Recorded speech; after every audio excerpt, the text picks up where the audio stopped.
ಕೇಳಿಸ್ತಿದೆ? Hello, yes madam.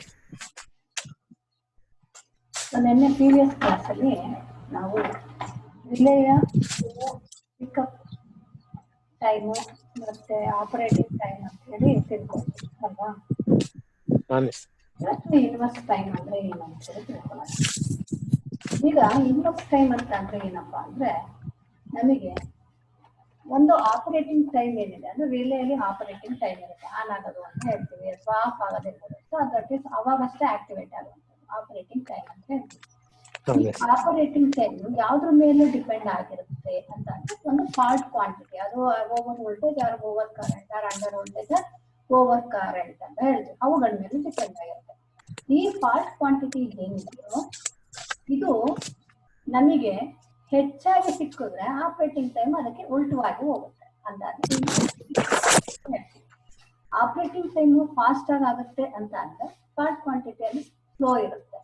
ಅಥವಾ fault quantity ಜಾಸ್ತಿ ಇತ್ತು ಅಂದ್ರೆ ಅವಾಗ ಆಪರೇಟಿಂಗ್ ಟೈಮ್ ನಮಗೆ ಹೈ ಆಗುತ್ತೆ. ಸೊ ಅಂದ್ರೆ ಒಂದಕ್ಕೊಂದು ವಿರುದ್ಧವಾಗಿರುತ್ತೆ, ಇನ್ವರ್ಸ್ ಆಗಿರುತ್ತೆ ಅಂತ ಹೇಳ್ತೀವಿ. ಹಾಗಾಗಿ ಇನ್ವರ್ಸ್ ಟೈಮ್ ಅಂತ ಅಂದ್ರೆ operating time is inversely change the fault quantity. ಹಾಗಾಗಿ ಇಲ್ಲಿ ಫಾಲ್ಟ್ ಕ್ವಾಂಟಿಟಿ ಹೈ ಆಯ್ತು ಅಂತ ಅಂದ್ರೆ ಓವರ್ ಕರೆಂಟ್ ರೇಟ್, ಏನೋ ಒಂದು ವೋಲ್ಟೇಜ್ ರೇಟ್ ನಾವೇನೋ ಇಟ್ಟಿದೀವಿ, ಒಂದು 450 ವೋಲ್ಟ್ಸ್ ಬಂತು ಅಂತ, ಆಗ ರಿಲೇ ಏನಾಗುತ್ತೆ ಫಾಸ್ಟೆಸ್ಟ್ ಆಗಿ ಕಂಡಕ್ಟ್ ಆಗೋಕೆ ಶುರುವಾಗುತ್ತೆ. ಸೊ ಫಾಸ್ಟೆಸ್ಟ್ ಆಗಿ ಯಾವಾಗ ಕಂಡಕ್ಟ್ ಆಗುತ್ತೆ, ಫಾಲ್ಟ್ ಜಾಸ್ತಿ ಆಗುತ್ತೆ. ಸೊ ಹಾಗಾಗಿ ಲೋಯರ್ ಒನ್ಸಿಗೆ ನೀವು ಕಂಪೇರ್ ಮಾಡಿದ್ರೆ ಹೈಯರ್ ಅಲ್ಲಿ ಫಾಲ್ಟ್ ಕ್ವಾಂಟಿಟಿ ಬಂದಾಗ ಬೇಗನೆ ಆಪರೇಟ್ ಆಗುತ್ತೆ. ಸೊ ಹಾಗಾಗಿ ಇಲ್ಲಿ ಇನ್ವರ್ಸ್ ಟೈಮ್ ಅಂತೇಳಿ ನಾವು ಕರಿತೀವಿ. ಹಾಗಿದ್ರೆ ಆ ಇನ್ವರ್ಸ್ ಟೈಮ್ ನಾವು ಸೆಟ್ ಮಾಡ್ಬೇಕಾದ್ರೆ ಏನ್ ಮಾಡ್ಬೇಕು ಅಂತ ಅಂದ್ರೆ 3 ವಿಧವಾದ ಸೆಟ್ಟಿಂಗ್ಸ್ ಗಳನ್ನ ಮಾಡ್ಬೇಕಾಗುತ್ತೆ. ಯಾವ್ದ್ಯಾವುದು? Standard inverse, very inverse and extremely inverse ಅಂತ 3 ಸೆಟ್ಟಿಂಗ್ ಗಳನ್ನ ನಾವು ರಿಲೇಯಲ್ಲಿ ಆಪರೇಟ್ ಮಾಡ್ಬೇಕು. ರಿಲೇ ಅನ್ನೋದು ಒಂದು ದೊಡ್ಡ ಡಿವೈಸ್. ನಾವು ಚಿಕ್ಕದ್ರ ಬಗ್ಗೆ ನೋಡಿದ್ವಿ ಅಷ್ಟೇ, ಆದ್ರೆ ಇಲ್ಲಿ ನಾವು ಟ್ರಾನ್ಸ್ಫಾರ್ಮರ್ ಮತ್ತೆ ಟ್ರಾನ್ಸ್ಮಿಷನ್ ಅಂಡ್ ಡಿಸ್ಟ್ರಿಬ್ಯೂಷನ್ ನೋಡ್ತಾ ಇರೋದ್ರಿಂದ ಇದೊಂದು ದೊಡ್ಡ ಡಿವೈಸ್, ಎಲೆಕ್ಟ್ರಾನಿಕ್ಸ್ ಡಿವೈಸ್ ನ ತೋರಿಸ್ತೇನೆ ನಿಮ್ಗೆ ಅಲ್ವಾ ಪ್ರೀವಿಯಸ್ ಕ್ಲಾಸ್ ಅಲ್ಲಿ. ಅಲ್ಲಿ ಬಟನ್ ಗಳನ್ನ ಸೆಟ್ ಮಾಡ್ಬೇಕಾದ್ರೆ standard inverse, very inverse and extremely inverse ಅಂತ ಯಾವಗಳನ್ನ ನಿಮಗೆ ಬೇಕು ಅವುಗಳನ್ನ ನೀವು ತಗೋಬೇಕಾದ್ರೆ, ಈಗ ನಮಗೆ ಈ 3 ಇನ್ವರ್ಸ್ ಗಳನ್ನ ನಾವು ನಿಮಗೆ ಸೆಟ್ ಮಾಡ್ತೀವಿ. ನೆಕ್ಸ್ಟ್ ಈ ಇನ್ವರ್ಸ್ ಗಳಲ್ಲಿ ನಾವು ನೋಡಿದಾಗ ಈ ಇನ್ವರ್ಸ್ ಟೈಮ್ ಅಲ್ಲಿ ಏನ್ ಹೇಳ್ತಪ್ಪ ಅಂದ್ರೆ ಟೈಮ್ ಮತ್ತೆ ಫಾಲ್ಟ್ ಕ್ವಾಂಟಿಟಿ ಎರಡು ಕೂಡ ಏನಾಗಿರುತ್ತೆ, ಡಿಸ್ಕ್ರಿಮಿನೇಷನ್ಸ್ ಅಂತ ಹೇಳ್ತೀವಿ. ಅಂದ್ರೆ ನಾವು ಸೆಟ್ ಮಾಡಿರೋ ಟೈಮಿಂಗ್ಸ್ ಫಾಲ್ಟ್ ಕ್ವಾಂಟಿಟಿ ಏನಾರ ವ್ಯತ್ಯಾಸ ಆದ್ರೆ ಅಂತ ಹೇಳ್ತೀವಿ. ಡಿಸ್ಕ್ರಿಮಿನೇಷನ್ ಅಂತ ಏನು, ವ್ಯತ್ಯಾಸ ಅಂತ ಹೇಳ್ತೀವಿ. Both time and fault quantity ಏನಾರ ವ್ಯತ್ಯಾಸ ಆದ್ರೆ relay operation time is inversely proportional ಆಗಿ ಆಗುತ್ತೆ. ಯಾವುದಕ್ಕೆ?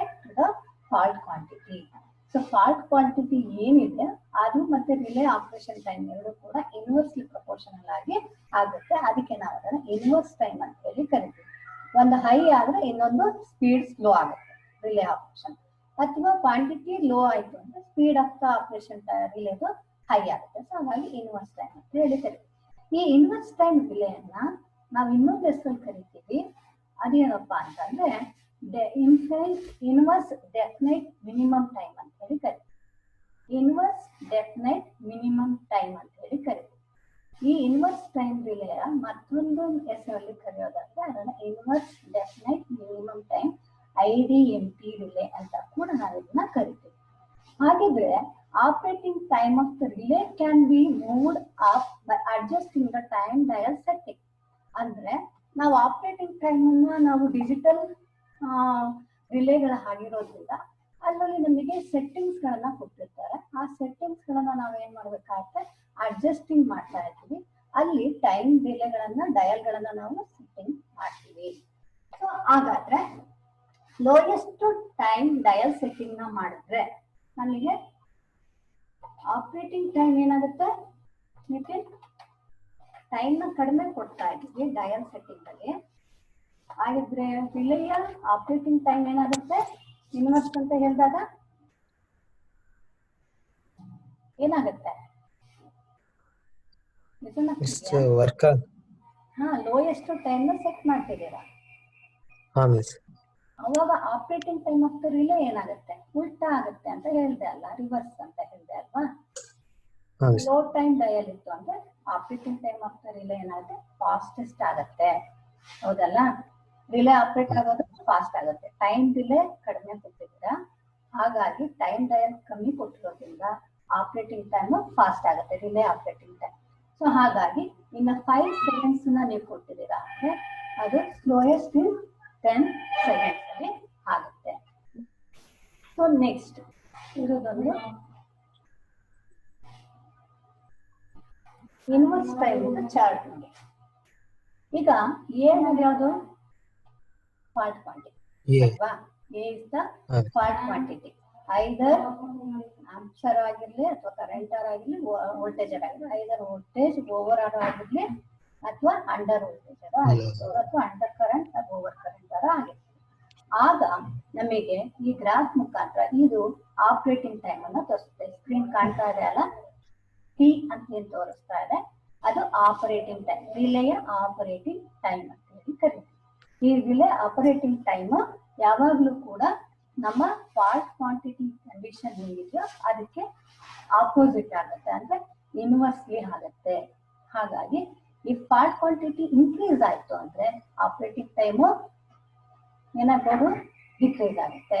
ಅಥವಾ ಆಪರೇಟಿಂಗ್ ಟೈಮು ಡಿಕ್ರೀಸ್ ಆಗಿದೆ ಅಂದ್ರೆ ಫಾಲ್ಟ್ ಕ್ವಾಂಟಿಟಿ ಇನ್ಕ್ರೀಸ್ ಆಗುತ್ತೆ ಅಂತ ಒಂದು ಅರ್ಥವನ್ನು ಹೇಳೋಣ. ಸೊ ನೆಕ್ಸ್ಟ್ ಈಗ ಆಪರೇಟಿಂಗ್ ಟೈಮ್ ಅನ್ನ ನಾವು ಜಾಸ್ತಿ ಮಾಡ್ಕೊಂಡ್ರೆ ಫಾಲ್ಟ್ ಕ್ವಾಂಟಿಟಿ ಏನಾಗುತ್ತೆ,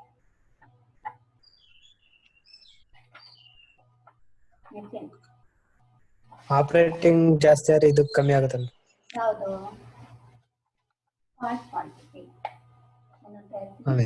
ಫಾಲ್ಟ್ ಕ್ವಾಂಟಿಟಿ ಕಡಿಮೆ ಆಗುತ್ತೆ. ಹಾಗಾಗಿ ಇದಿಷ್ಟು ನಾವು ಇನ್ವರ್ಸ್ ಟೈಮ್ ಅಲ್ಲಿ ನೋಡ್ತೀವಿ. ರಿವರ್ಸ್ ನಾವು ರಿಲೆಯ ಇನ್ವರ್ಸ್ ಟೈಮ್ ಅನ್ನ ನೋಡ್ತೀವಿ. ನೆಕ್ಸ್ಟ್ ಈ ಇನ್ವರ್ಸ್ ಟೈಮ್ ಸೆಟ್ಟಿಂಗ್ ಅನ್ನ ಮಾಡ್ಬೇಕಾದ್ರೆ ರಿಲೆಯಲ್ಲಿ ಇದರಲ್ಲಿ ಒಂದಷ್ಟು ಫೀಚರ್ಸ್ ಗಳನ್ನ ನಾವು ನೋಡ್ತೀವಿ. ಏನಪ್ಪಾ ಫೀಚರ್ಸ್ ಅಂತ ಅಂದ್ರೆ, ನಾವು ಫಾಲ್ಟ್ ಕ್ವಾಂಟಿಟಿಯನ್ನ ಎಕ್ಸೀಡ್ಸ್ ಆಗಿ ಮಾಡ್ತಾ ಇದ್ದೀವಿ. ಯಾವುದಕ್ಕೆ, ಪಿಕಪ್ ವ್ಯಾಲ್ಯೂ ಅಂತ ಹೇಳ್ತೀವಿ. ಪಿಕಪ್ ವ್ಯಾಲ್ಯೂ ಅಂದ್ರೆ ಏನು, ನನ್ನ ಕ್ಲಾಸ್ ಅಲ್ಲಿ ನಾವು ತಿಳ್ಕೊಂಡ್ವಲ್ಲ. ಪಿಕಪ್ ವ್ಯಾಲ್ಯೂ ಅಂದ್ರೆ ಏನು, pickup value is equal to ಒಂದು ನಿಮಿಷ ಹೇಳಿ ಹೇಳಿ.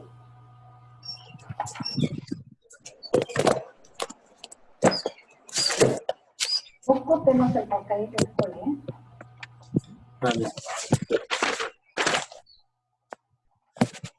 Pickup value is equal to secondary rated current into current setting ಅಲ್ವಾ. ಅಂದ್ರೆ ಯಾವ ರೇಟೆಡ್ ಕರೆಂಟ್ ಸಿಟಿ ನ ತಗೊಂಡಿರ್ತೀವೋ ಅಥವಾ ಪಿ ಟಿ ನ ತಗೊಂಡಿರ್ತೀವೋ, ಸೆಕೆಂಡರಿ ಸೈಡಿನ ಕರೆಂಟ್ ರೇಟಿಂಗ್ ಏನಿದೆ ಅದು ಜೊತೆಗೆ ಅದಕ್ಕೆ ರೇಟೆಡ್ ಕರೆಂಟ್ ಎಷ್ಟಿದೆ, ಸೆಟ್ಟಿಂಗ್ ಕರೆಂಟ್ ನಾವು ಅಂದ್ರೆ ಇಲ್ಲಿ ಸೆಟ್ ಮಾಡ್ತೀವಲ್ಲ ರಿಲೇಯಲ್ಲಿ ಸೆಟ್ಟಿಂಗ್ ಕರೆಂಟ್ಸ್ ಅದು ಎಷ್ಟಿದೆ, ಅದು ಎರಡನ್ನು ಮಲ್ಟಿಪ್ಲೈ ಮಾಡಿದಾಗ ನಿಮ್ಗೆ ಏನ್ ಬಂತು, ಪಿಕಪ್ ಕರೆಂಟ್ ಅಂತ ಬಂತು. ಸೊ ಹಾಗಾಗಿ ನಾವು ನಿನ್ನೆ ಪ್ರೀವಿಯಸ್ ಕ್ಲಾಸ್ ಅಲ್ಲಿ ತಿಳ್ಕೊಂಡಾಗ ಈ ಪಿಕಪ್ ಕರೆಂಟ್ ಅನ್ನ ನಾವು ಸೆಟ್ ಮಾಡ್ತೀವಿ ಅಲ್ವಾ. ಸೊ ಎಷ್ಟಕ್ಕೆ ಸೆಟ್ ಮಾಡಿದ್ವಿ ನಿನ್ನೆ, for example 5 into 150, 5 into 1.5, 5 into 1.5 ಮಾಡಿದ್ವಿ. ಸೊ ಹಾಗಾಗಿ ಕರೆಂಟ್ ರೇಟಿಂಗ್ ಎಷ್ಟು ಬಂದಿತ್ತು, 7.5 ಆಂಪ್ಸ್ ಬಂದಿತ್ತು ಅಲ್ವಾ. ಆಗಿದ್ರೆ 5 ಆಂಪ್ಸ್ ಬಂದಿತ್ತು. ಆಗಿದ್ರೆ ನಾವು ಯಾವಾಗಲೂ ಕೂಡ ಆಕ್ಚುಯಲ್ ಆಪರೇಟಿಂಗ್ ಕರೆಂಟ್ ಅನ್ನ ನಾವು ನೋಡಿದ್ರೆ ರಿಲೇಯಲ್ಲಿ ಯಾವಾಗಲೂ ಕೂಡ ಅದರ ಬಂದಿರೋ ವ್ಯಾಲ್ಯೂ 7.5 ಆಂಪ್ಸ್ ಇಡ್ಬೋದು ಅಥವಾ ಅದಕ್ಕಿಂತ ಜಾಸ್ತಿನಾರು ಇಡ್ಬೋದು ಅಂತ ಹೇಳಿದ್ವಿ ಅಲ್ವಾ. ಅದಕ್ಕಿಂತ ಬಿಲೋ ಇಡೋ ಆಗಿಲ್ಲ. ಏನ್ 7.5 ಬಂತು ಕ್ಯಾಲ್ಕುಲೇಟ್ ಮಾಡ್ತೀವಲ್ಲ ಆ ವ್ಯಾಲ್ಯೂಗಿಂತ ಸ್ವಲ್ಪ ಜಾಸ್ತಿ ಅಥವಾ ಅದಕ್ಕೆ ಈಕ್ವಲ್ ಆಗಿ ಇಡಬೇಕಾಗುತ್ತೆ.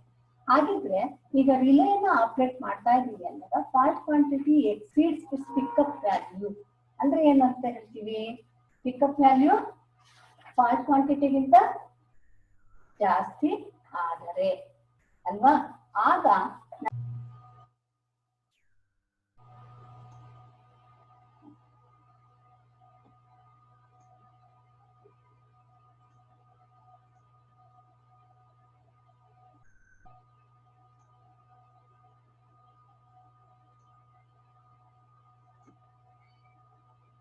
ಕೇಳಿಸ್ತಾ ಇದೆಯಾ ನಿತಿನ್? Hello hello. ಕೇಳಿಸ್ತಿದೆಯಾ? ಕೇಳಿಸ್ತಿದೆ. ಡಿಸ್ಟರ್ಬ್ ಆಯ್ತಾ?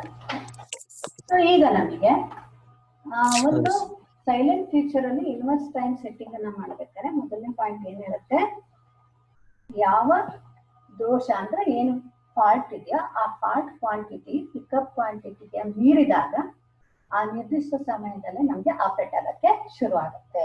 ಯಾವುದು ರಿಲೇ. ಸೊ ಆ ನೆಕ್ಸ್ಟ್ ಎರಡನೇ ಪಾಯಿಂಟ್ ನೋಟ್ ಮಾಡ್ಕೊಂತ ಹೋಗಿ ಸ್ವಲ್ಪ. ಏನಂತ ಹೇಳಿದ್ರೆ, ಫಾಲ್ಟ್ ಕ್ವಾಂಟಿಟಿ ಪಿಕಪ್ ವ್ಯಾಲ್ಯೂಗಿಂತ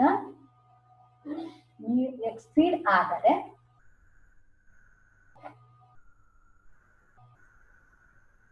ಆಗ ರಿಲೇ ಕಾರ್ಯನಿರ್ವಹಿಸುತ್ತೆ, ಆಪರೇಟ್ ಆಗುತ್ತೆ.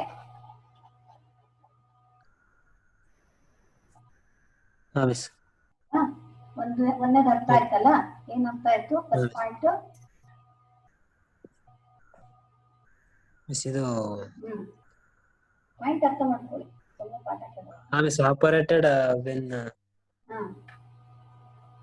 ಕಾಣಿಸ್ತಿದ್ಯಾ? ಸ್ಕ್ರೀನ್ ಚೆನ್ನಾಗಿ ಕಾಣಿಸ್ತಿದೆ ತಾನೆ? ರಿಲೇ ಯಾವಾಗ ಆಪರೇಟ್ ಆಗುತ್ತೆ? ರಿಲೇ ಯಾವಾಗ ಆಪರೇಟ್ ಆಗುತ್ತೆ ಅಂದ್ರೆ ಅಂತ ಅರ್ಥ. ಇನ್ವರ್ಸ್ ಟೈಮ್ ಸೆಟ್ಟಿಂಗ್ಸ್ ಅಲ್ಲಿ ರಿಲೇ ಯಾವಾಗ ಆಪರೇಟ್ ಆಗುತ್ತೆ ಅಂತ ಅಂದ್ರೆ, ಫಾಲ್ಟ್ ಕ್ವಾಂಟಿಟಿ ಪಿಕಪ್ ವ್ಯಾಲ್ಯೂಗಿಂತ ಜಾಸ್ತಿ ಆದರೆ, ಫಾಲ್ಟ್ ಕ್ವಾಂಟಿಟಿ ಪಿಕಪ್ ವ್ಯಾಲ್ಯೂಗಿಂತ ಜಾಸ್ತಿ ಇದ್ರೆ ಅವಾಗ ಆಪರೇಟ್ ಆಗುತ್ತೆ ಅಂತ ಹೇಳ್ತಾ ಇದ್ದೀವಿ. ಇನ್ನು ಎರಡನೇ ಪಾಯಿಂಟ್ ಏನ್ ಹೇಳ್ತಪ್ಪ ಅಂದ್ರೆ, ಆಪರೇಟಿಂಗ್ ಟೈಮ್ ಏನಿದೆ ಇದು depends on magnitude of the fault quantity. Fault quantity ಎಲ್ಲಿ ಕಾಣಿಸುತ್ತೆ? ನಾವು ಸೆಕೆಂಡರಿ ತಗೊಂಡಿರುವಂತದ್ದಲ್ವಾ, ಅಲ್ಲಿ ಅದು ಪ್ರಮಾಣ ನನಗೆ ಮ್ಯಾಗ್ನಿಟ್ಯೂಡ್ ಅಂತ ಹೇಳ್ತೀವಿ ಅಲ್ವಾ. ಆ ಫಾಲ್ಟ್ ಕ್ವಾಂಟಿಟಿ ಸೆಟ್ ಮಾಡಿದೀವಲ್ಲ, ಅದಕ್ಕಿಂತ ವ್ಯತ್ಯಾಸದ ಆದಾಗ ಆ ಒಂದು ಆಪರೇಟಿಂಗ್ ಟೈಮ್ ಡಿಪೆಂಡ್ ಆಗುತ್ತೆ. ಯಾವುದು ರಿಲೇ ಆ ಟೈಮ್ ಅನ್ನ ಡಿಪೆಂಡ್ ಆಗುತ್ತೆ. Magnitude of the fault quantity depends on the operating time. Operating time ನಮಗೆ ಡಿಪೆಂಡ್ ಆಗಿರುತ್ತೆ.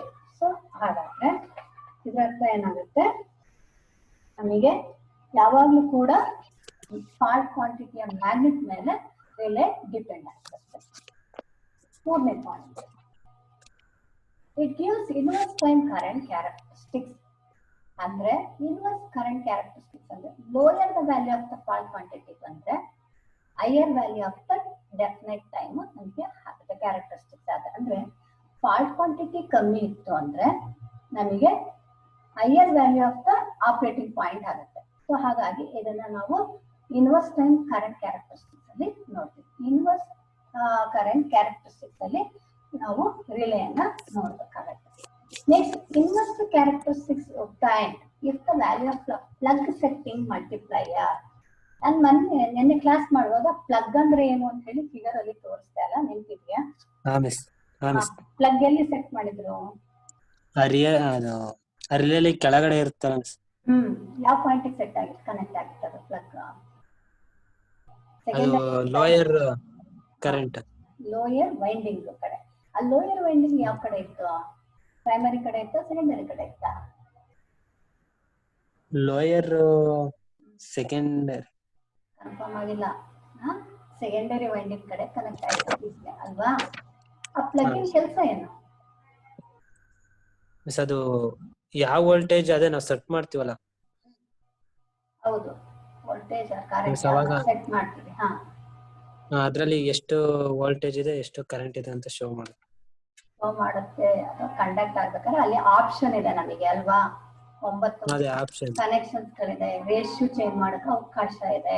ಹಾಗಾಗಿ ನಮ್ಗೆ ಇನ್ವರ್ಸ್ ಕ್ಯಾರೆಕ್ಟರಿಸ್ಟಿಕ್ಸ್ obtain ಆಗ್ತಿದೆ ಅಂತ ಅಂದ್ರೆ the value of the plug setting is multiplier is below 10%. So 10% ಗಿಂತ ನಾವು ಕಡಿಮೆನ ಇಟ್ಕೋಬೇಕಾಗುತ್ತೆ, below the 10. The value between 10 to 20 characteristics tends towards the definite 10 characteristics ಅನ್ನ ಹೇಳುತ್ತೆ. 10 ರಿಂದ 20 ಬಂದ್ರೆ ಅದನ್ನ ಡೆಫಿನೆಟ್ 10 ಕ್ಯಾರೆಕ್ಟರಿಸ್ಟಿಕ್ಸ್ ಅಂತ ಹೇಳ್ತೀವಿ. 20 ರಿಂದ 80, 20 ರಿಂದ 70 ಅಂತೆಲ್ಲ ತೋರಿಸಿದ್ವಿ, ಅದನ್ನೆಲ್ಲ ನಾವು ನೆನ್ನೆ ತಿಳ್ಕೊಂಡಿವಿ ಅಲ್ವಾ? ಸೊ ಹಾಗಾದ್ರೆ ಡಿಫ್ರೆಂಟ್ ಇನ್ವರ್ಸ್ ಟೈಪ್ಸ್ ಅಲ್ಲಿ ಡಿಫ್ರೆಂಟ್ ಟೈಪ್ಸ್ ಅನ್ನು ನಾವಿಲ್ಲಿ ನೋಡೋಣ.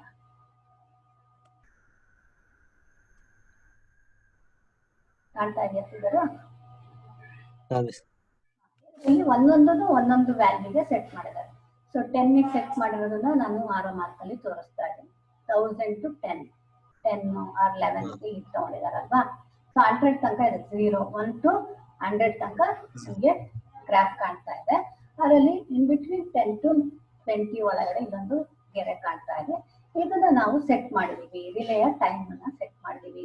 ದಟ್ ಈಸ್ ಈ ಟೈಮ್ ಅನ್ನ ನಾವು ಪ್ರೈಮರಿ ಯಾವ್ದು ಹೇಳ್ತೀವಿ, ಆಪರೇಟಿಂಗ್ ಟೈಮ್ ಅಂತ ಹೇಳ್ತೀವಿ. ಈ ಮೇಲ್ಭಾಗದಲ್ಲಿ ಕೆಳಭಾಗ 0.10 ಕಡೆಯಿಂದ 1 10 100 1000 ಅಂತ ಇದೆಯಲ್ಲ, ಇದು operating time, that is time ಅಂತ ಹೇಳ್ತೀವಿ. ಈ ಕಡೆ ಫಾಲ್ಟ್ ಕ್ವಾಂಟಿಟಿ ಅಂತ ಹೇಳ್ತೀವಿ, ದಟ್ ಈಸ್ ಮಲ್ಟಿಪ್ಲೈಯರ್ ಅಂತ ಹೇಳಿ ನಾವು ಈಗಾಗಲೇ ತಿಳ್ಕೊಂಡಿದ್ದೀವಿ. ಈ ಮಲ್ಟಿಪ್ಲೈಯರ್ ಕ್ವಾಂಟಿಟಿನ 10%ಗೆ ನಾವು ಸೆಟ್ ಮಾಡಿದ್ವಿ ಅಂತ ಅಂದ್ರೆ ಅವಾಗ ನಿಮಗೆ ಏನಾಗುತ್ತೆ, ಇದು ಇನ್ವರ್ಸ್ಲಿ ಆಪರೇಟಿಂಗಿಗೆ ವರ್ಕ್ ಆಗುತ್ತೆ. ಸೊ ಇಲ್ಲಿ 4 ಇದನ್ನ ನೀವು ನೋಡ್ಬೋದು. ಯಾವ್ದಾದ್ರು extremely inverse, very inverse, standard inverse and definite time ಅಂತ. ಸೊ ನಾವು ಈಗಾಗಲೇ ಇನ್ವರ್ಸ್ ಅಲ್ಲಿ 3 ವಿಧವಾದದನ್ನ ಸೆಟ್ ಮಾಡಬಹುದು ಅಂತ ಹೇಳಿ ತಿಳ್ಕೊಂಡ್ವಿ ಅಲ್ವಾ. ಇನ್ವರ್ಸ್ ಟೈಮ್ ಅಲ್ಲಿ 3 ಸೆಟ್ಟಿಂಗ್ಸ್ ಗಳು ಬರ್ತವೆ, standard settings, very inverse, extremely inverse ಅಂತ ಹೇಳಿ. ಇವುಗಳಲ್ಲಿ ಯಾವ್ದನ್ನ ನೀವು ಸೆಟ್ ಮಾಡ್ತೀರಾ, ಆ ಸೆಟ್ಟಿಂಗ್ ಮೇಲೆ ನಮಗೆ ಡೆಫಿನೈಟ್ ಟೈಮ್ ಡಿಸೈಡ್ ಮಾಡಕ್ ಆಗುತ್ತೆ. ಹಾಗಾಗಿ ಈಗ ನಾವು ಮೊದಲನೇದು 10% ಸೆಟ್ ಮಾಡಿದ್ರೆ ಅದು ಎಕ್ಸ್ಟ್ರೀಮ್ಲಿ ಇನ್ವರ್ಸ್ ಆಗುತ್ತೆ. ನೆಕ್ಸ್ಟ್ ಇನ್ನೊಂದು ಸ್ವಲ್ಪ ಜಾಸ್ತಿ ನಾವು ಮಾಡ್ತಾ ಇದೀವಿ, ಆದ್ರೆ ಇಲ್ಲಿ ಜಾಸ್ತಿ ಆದಂಗೆ ಟೈಮ್ ಏನಾಗ್ತಾ ಇದೆ ನೋಡಿ, ಈ ಕಡೆ ಪಾರ್ಟ್ ಕ್ವಾಂಟಿಟಿ ಜಾಸ್ತಿ ಆಗ್ತಾ ಇದೆ ಅಲ್ವಾ, ಆದ್ರೆ ಆಪರೇಟಿಂಗ್ ಟೈಮ್ ಏನಾಗ್ತಾ ಇದೆ, ಇನ್ಕ್ರೀಸ್ ಆಗ್ತಿದೆಯೋ ಡಿಕ್ರೀಸ್ ಆಗ್ತಾ ಇದೆ. ಅಬ್ಸರ್ವ್ ಮಾಡಿ ಫಿಗರ್ನ. ಅದು ಇನ್ಕ್ರೀಸ್ ಆಗ್ತದೆ. ನೀಟಾಗಿ ಅಬ್ಸರ್ವ್ ಮಾಡಿದ್ರೆ ನಿಮಗೆ ಆ ವ್ಯಾಲ್ಯೂ ಕಾಣ್ತಾ ಇದೆ ಅಂತ ಅನ್ಕೋತೀನಿ. ನನ್ನ ಕ್ವಾಂಟಿಟಿ 1000 ವರ್ಗ ಇದೆ, ಒಂದು ಮಾರ್ಕಿಂಗ್ ಕಾಣ್ತಾ ಇದೆ. ನಾನು ಇದನ್ನ ತಗೊಂಡೋಗ್ತಾ ಇದ್ದೀನಿ, ಮೌಸ್ ತಗೊಂಡೋಗ್ತಿದ್ದೀನಿ, ಕಾಣ್ತೀಯಾ? ಮೌಸ್ ತಗೊಂಡೋಗಿದ್ದು ನಾನು 10% ಇಟ್ಟಾಗ ಅಂದ್ರೆ 10 ಆಂಪ್ಸ್ ಏನೋ ನಾನು ಇಟ್ಟೆ ಅಂತ ಅನ್ಕೊಳ್ಳೋಣ. ಕರೆಂಟ್ ಅನ್ನ ಸೆಟ್ಟಿಂಗ್ 1000 ಹೋಯ್ತು ಅಂದ್ರೆ ಟೈಮ್ ಏನಾಯ್ತು, ಜಾಸ್ತಿ ಆಯ್ತು. ನೆಕ್ಸ್ಟ್ ಇನ್ನೊಂದು ತಗೊಳ್ಳಿ, ವೆರಿ ಇನ್ವರ್ಸಿಗೆ ಹೋಗಿ. ಈಗ ವೆರಿ ಇನ್ವರ್ಸ್ ಅದೇನಾಯ್ತು, ಅದು ಕೂಡ ಈ ಕಡೆ ಕ್ವಾಂಟಿಟಿ ಇನ್ಕ್ರೀಸ್ ಆದಂಗೆ ಇಲ್ಲಿ ನೋಡಿ ಫಾಲ್ಟ್ ಏನಾಯ್ತು, ದಟ್ ಈಸ್ ಆಪರೇಟಿಂಗ್ ಟೈಮ್ ಏನಾಯ್ತು, ಡಿಕ್ರೀಸ್ ಆಗ್ತಾ ಇದೆ.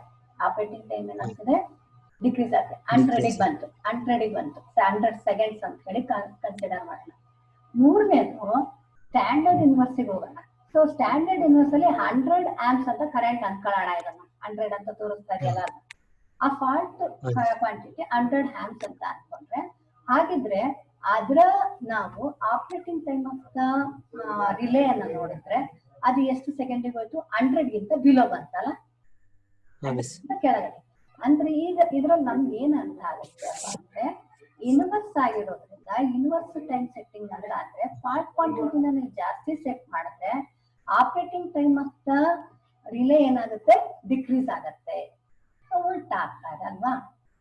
ಫಾಲ್ಟ್ ಕ್ವಾಂಟಿಟಿ ಇನ್ಕ್ರೀಸ್ ಮಾಡಿದ್ರೆ ಆಪರೇಟಿಂಗ್ ಟೈಮ್ ತಗೊಳ್ಳೋದು ಕಡಿಮೆ, ಫಾಸ್ಟ್ ಆಗಿ ನನಗೆ ಆಗ್ತಾ ಇದೆ ಅಂದ್ರೆ ಕಡಿಮೆಗೆ ಆಗ್ತಾ ಇದೆ, ಬೇಗನೆ ಕಂಡಕ್ಟ್ ಆಗುತ್ತೆ ಅಂತ. ಸೊ ಇದನ್ನ ನಾವು ಕ್ಯಾರೆಕ್ಟರಿಸ್ಟಿಕ್ಸ್ ಅಲ್ಲಿ ನೋಡ್ತೀವಿ. So standard, very inverse and extremely inverse. ಅರ್ಥ ಆಯ್ತಾ ಗ್ರಾಫ್? ಸೊ ಫಾಲ್ಟ್ ಕ್ವಾಂಟಿಟಿ ಏನ್ ಸೆಟ್ ಮಾಡಿ ಅದನ್ನ ಮಲ್ಟಿಪ್ಲೈಯರ್ ಅಂತ ಕೂಡ ಕರಿತೀವಿ. ಎಲ್ಲಿ ಸೆಟ್ ಮಾಡ್ತೀವಿ ಮಲ್ಟಿಪ್ಲೈಯರ್ ನ, ಈ ಫಾಲ್ಟ್ ಕ್ವಾಂಟಿಟಿನ ರಿಲೇ ಅಲ್ಲಿ ಅಂತ ಅಂದ್ರೆ secondary of the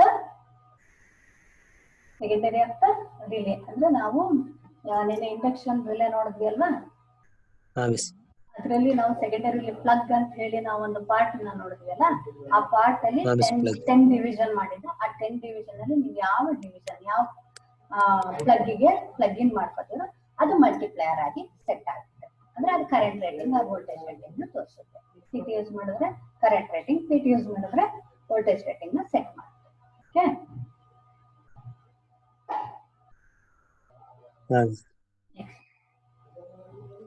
normal inverse characteristics.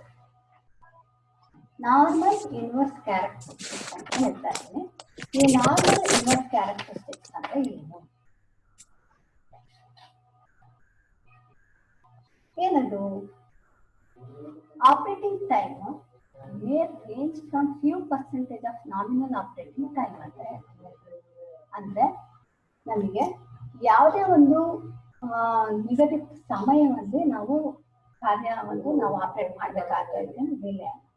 ಹಾಗಾಗಿ ಸಮಯವನ್ನು ಶೇಕಡವಾರುಗಳಲ್ಲಿ ನಾವು ತೋರಿಸ್ತೇವೆ, ಪರ್ಸೆಂಟೇಜ್ ಅಲ್ಲಿ ತೋರಿಸ್ತೀವಿ ಅಲ್ವಾ. 10% ಆರ್ 5% ಆರ್ ಅಂತ ಹೇಳಿ ನಾವು ಹೇಳ್ತೀವಿ.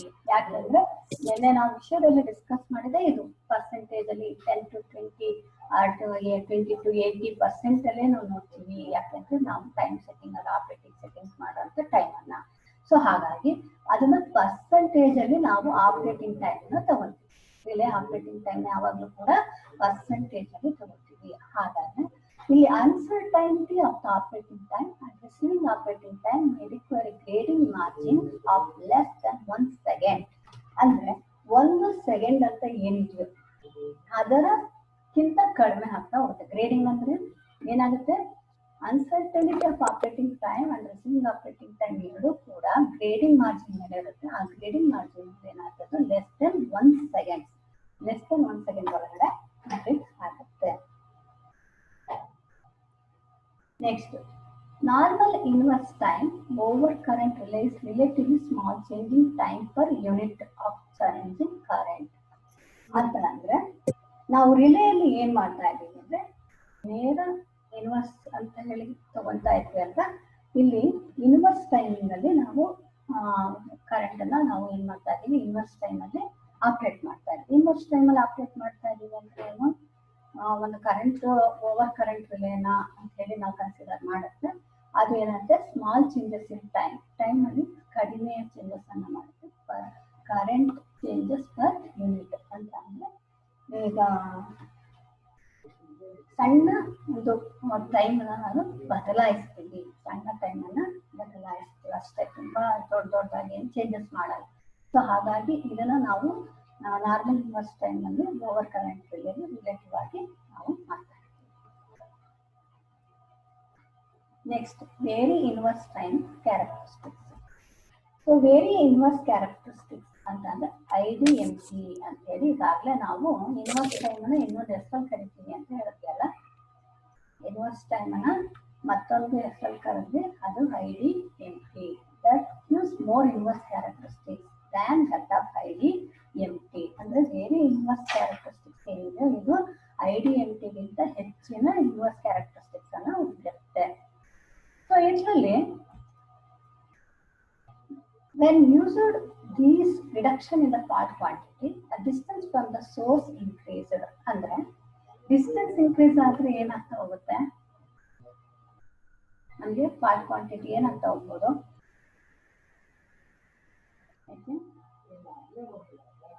ಕಮ್ಮಿ ಆಗ್ಬೋದು. ರಿಡಕ್ಷನ್ಸ್ ಇನ್ ಪಾರ್ಟ್ ಕ್ವಾಂಟಿಟಿ ಅಂದ್ರೆ ಕಡಿಮೆ ಆಗುತ್ತೆ. ಪಾರ್ಟ್ ಕ್ವಾಂಟಿಟಿ ಏನಾಗುತ್ತೆ, ಕಡಿಮೆ ಆಗುತ್ತೆ. Distance from the source increases, ಅದು ಪಾರ್ಟ್ ಕ್ವಾಂಟಿಟೀಸ್ ಕಡಿಮೆ ಆಗ್ತಾ ಹೋಗುತ್ತೆ. Next, effective with ground fault. Ground fault ಅಂತ ಯಾಕೆ ಬಂತು ಅಂತ ಹೇಳಿ ನೆನ್ನೆ ತಿಳ್ಕೊಂಡಿದೀವಿ ಅಲ್ಲ. Because of their steep that characteristics ಅಂತ ಹೇಳಿದ್ರೆ, ಅಂದ್ರೆ ನಾವು ಏನು ನಮಗೆ ಗ್ರೌಂಡ್ ಫಾಲ್ಟ್ ಬಂತ ಆ ಪರಿಣಾಮದಿಂದ ಏನಾಗುತ್ತೆ, ನಮಗೆ ಕೆಲವೊಂದು ಕ್ಯಾರೆಕ್ಟರಿಸ್ಟಿಕ್ಸ್ ಎಫೆಕ್ಟ್ ನಮಗೆ ಅಪ್ಲೈ ಆಗುತ್ತೆ, ಅಂದ್ರೆ ಅದು ಇನ್ಕ್ಲೂಡ್ ಆಗುತ್ತೆ. So next, suitable where the fault distance from power source increases. So fault ಏನಂದ್ರೆ ಈಗ ಡಿಸ್ಟೆನ್ಸ್ ಫಾಲ್ಟ್ ಡಿಸ್ಟೆನ್ಸ್ ಇತ್ತು ಅಂದಾಗ ಪವರ್ ಸೋರ್ಸಸ್ ಅಲ್ಲಿ ಇನ್ಕ್ರೀಸ್ ಆಗೋ ಸಾಧ್ಯತೆ ಇರುತ್ತೆ. ಅಂದ್ರೆ ದೋಷ ಏನಿದೆ ಅಂದ್ರೆ ಫಾಲ್ಟ್ ಏನಿದೆ ಅದರ ಅಂತರ ಹೆಚ್ಚಾದಂಗೆ ನಮಗೆ ವಿದ್ಯುತ್ ಮೂಲದಿಂದ ಕೂಡ ನಮಗೆ ಏನಾಗುತ್ತೆ, ಆ ಪವರ್ ಸೋರ್ಸ್ ಅಂದ್ರೆ ವಿದ್ಯುತ್ ಮೂಲ ಅಂತ ಅದು ಕೂಡ ನಮಗೆ ಇನ್ಕ್ರೀಸ್ ಆಗೋ ಸಾಧ್ಯತೆ ಇರುತ್ತೆ. ಸೊ ಹಾಗಾಗಿ next, particular suitable if the short circuit fault current that drops rapidly with the distance from the substation. ಇದು ಮೋರ್ ಸೂಟಬಲ್ ಆಗುವಂಥದ್ದು short circuit fault current drop ಮಾಡೋಕ್ಕೆ. ಹಾಗಾಗಿ ರ್ಯಾಪಿಡ್ ಇರುತ್ತೆ ಡಿಸ್ಟೆನ್ಸ್ ಫ್ರಮ್ ದ ಸಬ್ಸ್ಟೇಷನ್ ಅಂತ ಹೇಳಿ ಕರೀತೀವಿ.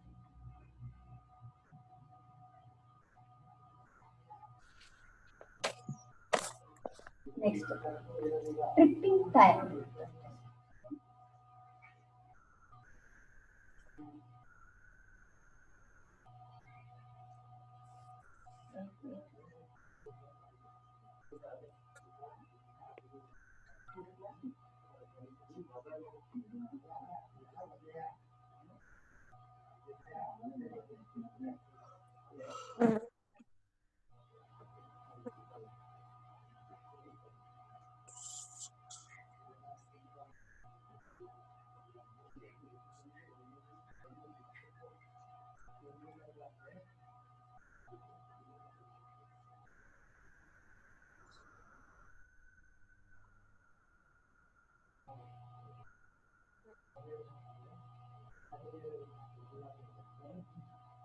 So next, ಈಗ ನಮಗೆ grading margin may be reduced to vary more time in this characteristics. Very inverse time characteristics ಅಲ್ಲಿ ನಮಗೆ ಗ್ರೇಡಿಂಗ್ ಅಂತ ಹೇಳ್ತಾ ಇದ್ದೀವಿ. ಮಾರ್ಜಿನ್ ಅಂದ್ರೆ ಒಂದು ಮಾರ್ಜಿನ್ ಸೆಟ್ಟಿಂಗ್ ಮಾಡಿರ್ತೀವಿ, ಅದು very low time 0.1 second characteristics ಒಳಗಡೆ ಸೆಟ್ ಆಗುತ್ತೆ. Next, when the fault quantities depends on fault location. So ಇದನ್ನ ಈ ವೆರಿ ಇನ್ವರ್ಸ್ ಟೈಮ್ ಕ್ಯಾರೆಕ್ಟರಿಸ್ಟಿಕ್ಸ್ ಅನ್ನ ಫಾಲ್ಟ್ ಕ್ವಾಂಟಿಟಿ ಯಾವಾಗಲೂ ಕೂಡ ಏನಾದ್ರೆ ಈ ಫಾಲ್ಟ್ ಲೊಕೇಶನ್ ಏನಿದೆಯೋ ಅದ್ರ ಮೇಲೆ ಡಿಪೆಂಡ್ ಆಗಿರುತ್ತೆ. Fault location is depends upon fault quantity ಅಂತ ಅಂದ್ರೆ ಫಾಲ್ಟ್ ಕ್ವಾಂಟಿಟಿ ಫಾಲ್ಟ್ ಲೊಕೇಶನ್ ಮೇಲೆ ಡಿಪೆಂಡ್ ಆಗುತ್ತೆ. Very inverse time characteristics. Next, extremely inverse time characteristics. ಇಲ್ಲಿ ಎಕ್ಸ್ಟ್ರೀಮ್ಲಿ ಇನ್ವರ್ಸ್ ಟೈಮ್ ಕ್ಯಾರೆಕ್ಟರಿಸ್ಟಿಕ್ಸ್ ಅಂತ ಅಂದ್ರೆ it has more inverse characteristics then ideal MT. ಅದೇ inverse characteristics ಅಂತ ಇದು ಅತಿ ಹೆಚ್ಚಿನ ಇನ್ವರ್ಸ್ ಕ್ಯಾರೆಕ್ಟರಿಸ್ಟಿಕ್ಸ್ ಅನ್ನು ಹೊಂದಿರುತ್ತೆ. ಇದು ವೆರಿ ಇನ್ವರ್ಸ್ ಕ್ಯಾರೆಕ್ಟರಿಸ್ಟಿಕ್ಸ್ ಆಗಿ ವರ್ತಿಸುತ್ತೆ. ಇದನ್ನ ಎಲ್ಲಿ ಸೂಟಬಲ್ ಆಗತ್ತಪ್ಪ ಅಂದ್ರೆ ಓವರ್ ಈಟಿಂಗ್ ಮಾಡ್ತಾನೆ ಅಲ್ಲಿ ಪ್ರೊಟೆಕ್ಷನ್ ಮಾಡೋದಕ್ಕೋಸ್ಕರ ಇದನ್ನ ಎಕ್ಸ್ಟ್ರೀಮ್ಲಿ ಇನ್ವರ್ಸ್ ಟೈಮ್ ಕ್ಯಾರೆಕ್ಟರಿಸ್ಟಿಕ್ಸ್ ಅನ್ನ ಬಳಕೆ ಮಾಡ್ತೀವಿ. Operating time approximately inversely proportional to the square of fault quantity. ಅಂದ್ರೆ ಆಪರೇಟಿಂಗ್ ಟೈಮ್ ಇದಾಗಂತ ನಿಮಗೆ ಗೊತ್ತಾಗಿದೆ. ಇದು ನಮಗೆ ಸ್ಕ್ವೇರ್ ಆಫ್ ಫಾಲ್ಟ್ ಕ್ವಾಂಟಿಟಿ ಅಂದ್ರೆ ಫಾಲ್ಟ್ ಕ್ವಾಂಟಿಟಿ ಏನಿದೆಯೋ ಅದನ್ನ ಸ್ಕ್ವೇರ್ ಮಾಡುತ್ತೆ. ಅಂದ್ರೆ ಈಗ ನಮಗೆ ಫಾಲ್ಟ್ ಕ್ವಾಂಟಿಟಿ 7.5 ಆಮ್ಸ್ ಅಂತ ಇತ್ತು. ಆ 7.5 ಆಮ್ಸ್ ಅನ್ನ ಸ್ಕ್ವೇರ್ ಮಾಡಿದ್ರೆ ನಮ್ಮೊಂದು ವ್ಯಾಲ್ಯೂ ಬರುತ್ತೆ ಅಲ್ಲ, ಆ ವ್ಯಾಲ್ಯೂ ಏನಾಗುತ್ತೆ ಅದನ್ನ ನಾವು inversely proportional to the operating time ಅಂತ ಹೇಳಿ ಕರಿತೀವಿ. So it makes possible to use a short time delay in spite of high switching in the current. ಈ ಎಕ್ಸ್ಟ್ರೀಮ್ಲಿ ಇನ್ವರ್ಸ್ ಟೈಮ್ ಕ್ಯಾರೆಕ್ಟರಿಸ್ಟಿಕ್ಸ್ ಏನಿದೆ ಇದನ್ನ ನಾನು ಬಳಸೋದ್ರಿಂದ ಅಥವಾ ಸೆಟ್ ಮಾಡೋದ್ರಿಂದ ಇಲ್ಲಿ ಶಾರ್ಟ್ ಟೈಮ್ ಡಿಲೇಯಲ್ಲಿ ನಮಗೆ ಹೈ ಸ್ವಿಚಿಂಗ್ ಸ್ಪೀಡ್ ಕರೆಂಟ್ ಅನ್ನ ನಮಗೆ ಕೊಡುತ್ತೆ. ಸೊ ಹೈ ಸ್ಪೀಡ್ ಸ್ವಿಚಿಂಗ್ ಆಗುತ್ತೆ ಕರೆಂಟ್ ಅನ್ನು. Used when fault quantities depends on fault location. Already ನಾವು ಯಾವುದೇ ಒಂದು ಈಗ ಇನ್ವರ್ಸ್ ಟೈಮ್ ಕ್ಯಾರೆಕ್ಟರಿಸ್ಟಿಕ್ಸ್ ನಾವು ಈ ಪಾಯಿಂಟ್ ಅನ್ನ ನಾವು ತಿಳ್ಕೊಂಡ್ವಿ. ಹಾಗೆ ಇನ್ನೂ ಕೂಡ ಎಕ್ಸ್ಟ್ರೀಮ್ಲಿ ಇನ್ವರ್ಸ್ ಟೈಮ್ ಕ್ಯಾರೆಕ್ಟರಿಸ್ಟಿಕ್ಸ್ ಅದು ಕೂಡ ಫಾಲ್ಟ್ ಲೊಕೇಶನ್ ಮೇಲೆ ಫಾಲ್ಟ್ ಕ್ವಾಂಟಿಟಿ ಡಿಪೆಂಡ್ ಆಗಿರುತ್ತೆ. ಅಂತ ಕಡೆ ಎಕ್ಸ್ಟ್ರೀಮ್ಲಿ ಇನ್ವರ್ಸ್ ಟೈಮ್ ಕ್ಯಾರೆಕ್ಟರಿಸ್ಟಿಕ್ಸ್ ಬಳಕೆ ಆಗುತ್ತೆ. Suitable for protection of feeder as it peak current and switching, that is refrigerator, pumps, water heater, and also for alternative transformers and expensive cables. ಇದನ್ನ ನಾವು extremely inverse time characteristics ನಾವು protection of feeders ಅಂತ ಅಂದ್ರೆ ಯಾವುದಪ್ಪ ಅಂತಂದ್ರೆ switching ಆಗಿ ಬಳಸುವಂತ refrigerator ಇರ್ಬೋದು, ಪಂಪ್ ವಾಟರ್ ಹೀಟರ್ ಇರ್ಬೋದು, ಹಾಗೆ ಆಲ್ಟರ್ನೇಟರ್ ಮತ್ತೆ ಟ್ರಾನ್ಸ್ಫಾರ್ಮರ್. ಇಲ್ಲಿ ನಾವು ಈ ಒಂದು ಕಾನ್ಸೆಪ್ಟ್ ಅನ್ನ ಅಪ್ಲೈ ಮಾಡಿರ್ತೇವೆ. Extremely inverse time characteristics. Next, long time inverse characteristics. Extremely time inverse characteristics ಆದ್ಮೇಲೆ ಇಲ್ಲಿ ಲಾಂಗ್ ಟೈಮ್ ಇನ್ವರ್ಸ್ ಕ್ಯಾರೆಕ್ಟರಿಸ್ಟಿಕ್ಸ್ ಅಂತ ಹೇಳ್ತಾರೆ. ಇಲ್ಲಿ ಏನಾಗುತ್ತಪ್ಪ ಅಂದ್ರೆ ಈ ಒಂದು ಕ್ಯಾರೆಕ್ಟರಿಸ್ಟಿಕ್ಸ್ ಅನ್ನ ಬ್ಯಾಕಪ್ ಹಾರ್ಟ್ ಫಾಲ್ಟ್ ಪ್ರೊಟೆಕ್ಷನ್ಗೋಸ್ಕರ ಅಂದ್ರೆ ಹಾರ್ಟ್ ಫಾಲ್ಟ್ ಪ್ರೊಟೆಕ್ಷನ್ ಏನ್ ಬರುತ್ತೋ ಅದಕ್ಕೋಸ್ಕರ ನಾವು ಇಲ್ಲಿ ಬಳಸ್ತಾರೆ.